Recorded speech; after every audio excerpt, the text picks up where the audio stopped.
Hello and assalamu alaikum friends, welcome back to the channel. I hope you've all been incredibly well. तो आज की video is going to be a tad bit special क्योंकि आज की video के अंदर we are going to be talking about O level CIs और O level CS के अंदर particularly past papers. पिछली वीडियो के अंदर हम लोग ने summary में बात की थी on how you should schedule your past papers और schedule your revision plan and all of that jazz. लेकिन इस वीडियो के अंदर हम लोग बात करने वाले हैं on how you should attempt your past papers both during the beginning of your preparation phase and towards the end of it, क्योंकि फ़र्क तरह करने होते हैं. Secondly, मैं आपसे बात करने वाला हूँ on how you should grade your past papers, because that is equally if not more important than actually attempting these papers. And thirdly, मैं आपसे बात करने वाला हूँ on how you should store your additional information which you can extract from within the marking schemes, from within checking, from within doing these particular past papers. And lastly, मैं आपको कुछ resources दे दूँगा where you can actually find these past papers or order these past papers from. So without further ado, let's get into it. तो जब मैं अपने O levels में था तो मैंने कई सारे past papers किए थे ranging from 2010 से लेके 2018 for different variants, for different components of different subjects. और इतने सारे past papers करने के बाद या करने के दौरान मुझे एक आइडिया हो गया था on how you should try to do your past papers efficiently or most effectively to get the most out of them. और अब that is exactly what I want to share with you. तो सबसे पहली चीज़ जो आपने करनी है वो ये है कि आपने डिसाइड करना है कि आपकी रेंज ऑफ पास्ट पेपर्स क्या है. यानी आपने क्या 2018 फ्रॉम 2010 से 2018 करने हैं या फिर 2012 से लेके 2021 तक करने हैं या फिर 2018 से लेके 2021 तक करने हैं, so on and so forth. Whatever you are comfortable with is alright, is perfectly fine. In my opinion, 2010 से लेके 2018 तक for different variants was a bit extreme, but whatever you're comfortable with, if you want to do more than that, you can do more than that. If you want to do less than that, you can do less than that. Once you have decided what amount of past papers you want to do, फिर आपने ये करना है कि आपने इसको divide करना है in between two phases.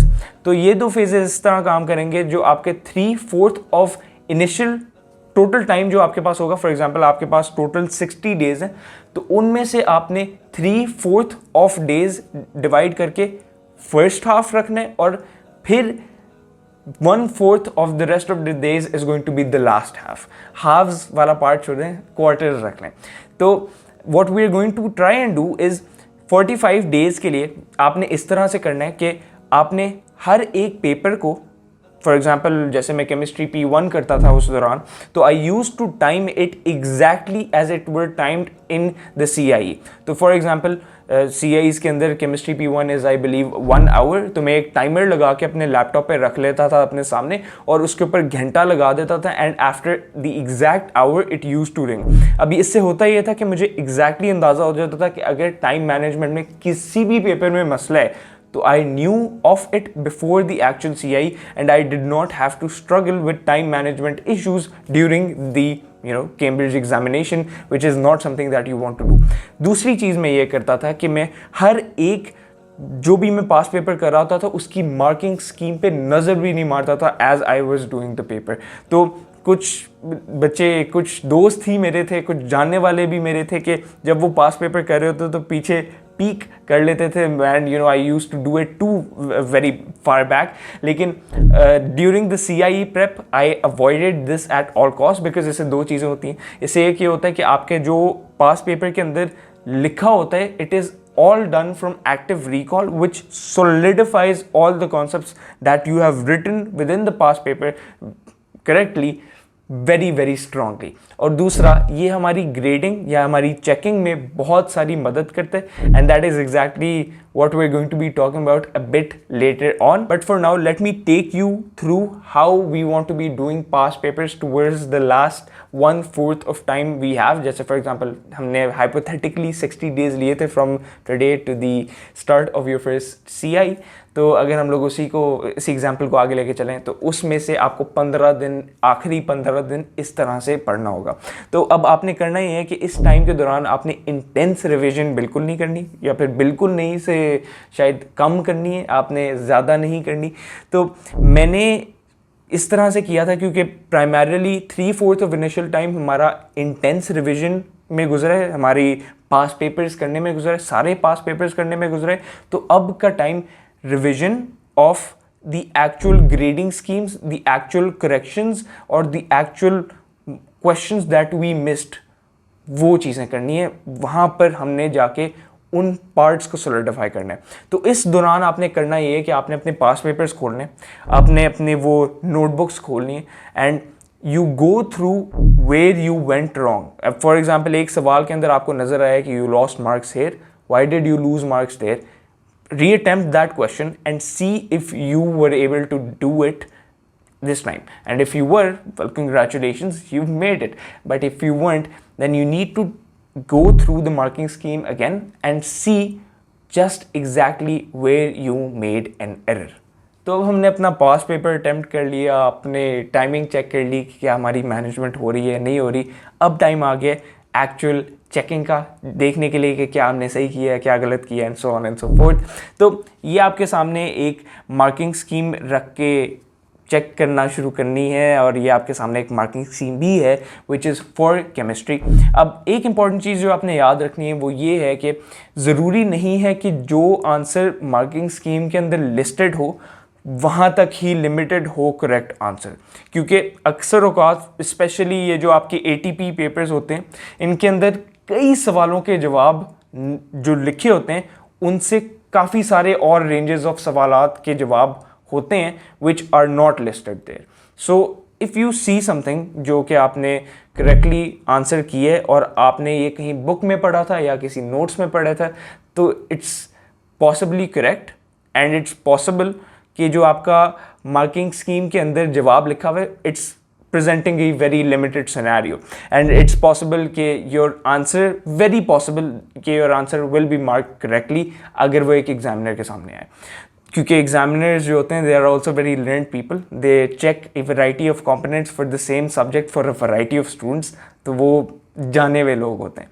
तो अब चेकिंग करते हुए आपने करना ये है, जब अपनी खुद चेकिंग कर रहे हो कि you mark it as strictly as possible, क्योंकि इससे होगा ये कि जब आप एज स्ट्रिक्टली एज पॉसिबल करेंगे देन आपसे बुरी मार्किंग आपका कैम्ब्रिज का एग्जामिनर नहीं कर सकता आपके लिए, और इससे होगा ये भी कि आपकी जो माइन्यूट सी गलतियां भी होंगी वो भी पिन पॉइंट हो जाएंगी कि आपने यहाँ गलती की है, this is where you need to correct it और this is where you are going. लेकिन ये सब करने से फ़ायदा क्या होगा, अपना पास पेपर चेक क्यों करें, हमने कर तो लिए। वेल, दो फ़ायदे हैं इसके। नंबर वन, आपको एक्टिव रिकॉल के थ्रू ये सारा पास पेपर करना होगा, यानी आपने मार्किंग स्कीम देखी ही नहीं होगी और आपने एग्जामिनेशन कंडीशंस पूरी तरह से फुलफिल की होंगी, पूरी तरह से वेल रिक्रिएट की होंगी, सिम्युलेट की होंगी। तो जो आपने पेपर किया होगा it would be the same as if you were sitting in the Cambridge examination hall. Similar, not the exact same, but similar. तो आपको इससे अंदाज़ा ये हो जाएगा कि अगर आप एक एग्जामिनेशन कंडीशन में होते और आप ये पेपर दे रहे होते तो आपकी यहाँ पर वीकनेसेस निकलती। फॉर एग्जांपल, अगर आपको नज़र आए कि आपकी टाइमिंग में मसला है क्योंकि आपने आखिरी कुछ सवालात मिस कर दिए, then you recognise that you need to work on your time management. या फिर आपने देखा कि आपका कैटेगोरिकली ऑर्गेनिक केमिस्ट्री के अंदर या फिर मोल्स के अंदर या फिर किसी पर्टिकुलर सब्जेक्ट के अंदर, टॉपिक के अंदर, किसी पर्टिकुलर सब्जेक्ट के टॉपिक के अंदर आपको वीकनेस नज़र आ रही है, then you can address it right there and then. दूसरा, आपको ये फ़ायदा होगा कि आपको इन मार्किंग स्कीम्स के थ्रू, इन पास्ट पेपर्स के थ्रू कई एडिशनल इन्फॉर्मेशन मिल जाएगी, क्योंकि मुझे अभी भी याद पड़ता है मेरे पास इतनी भरी हुई नोटबुक्स होती थी एडिशनल इन्फॉर्मेशन की जो कि मुझे मार्किंग स्कीम से कंपाइल करके मिली होती थी, जो मैंने पर्सनली नोट बुक्स भी पढ़ी थी जो कि नोट्स मेरे टीचर्स बनवाते थे, और मैंने एक्चुअल कंटेंट बुक्स भी पढ़ी थी फॉर बायोलॉजी, केमिस्ट्री, फिजिक्स, क्योंकि I use to study a lot, and उनके थ्रू मेरे पास इतनी इन्फॉर्मेशन नहीं आई थी जितनी मुझे इन पास पेपर्स के ज़रिए मिल गई थी, क्योंकि these are very specialised question. अच्छा, तो जब आपने अटेम्प्ट कर लिया पास पेपर और अब आपने चेकिंग भी कर ली and you know all of those very very fun things, now let's start compiling the information.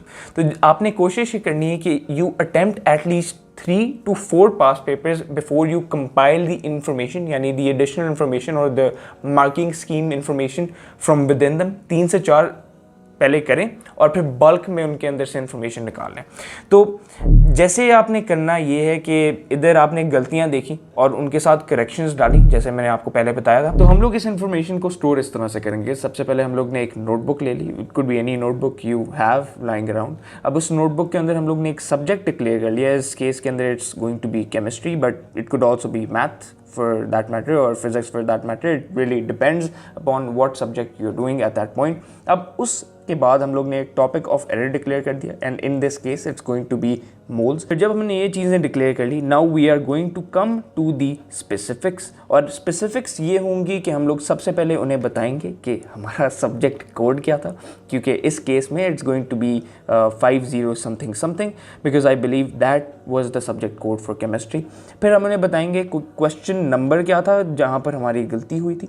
फिर हम उन्हें बताएंगे कि वेरिएंट नंबर क्या था जहाँ पर हमारी गलती हुई थी, तो फॉर एग्जांपल इट्स। और फिर लास्टली हम लोग उन्हें ये बताएंगे कि पेपर नंबर कौन सा था और इस केस के अंदर इट्स 2। और फिर ये सब करने के बाद हम लोग सिंपली एडिशनल इन्फॉर्म प्रेजेंट कर देंगे, या फिर एडिशनल इन्फॉर्मेशन के अलावा it could also B corrections depending upon what happened with in the past paper. अभी ये सब करना थोड़ा टायरसम लगेगा, थोड़ा यूजलेस लगेगा, क्योंकि it seems like way too extra for achieving O level grades, लेकिन trust me it will boost your grades इंशाल्लाह, because it certainly did do so for mine.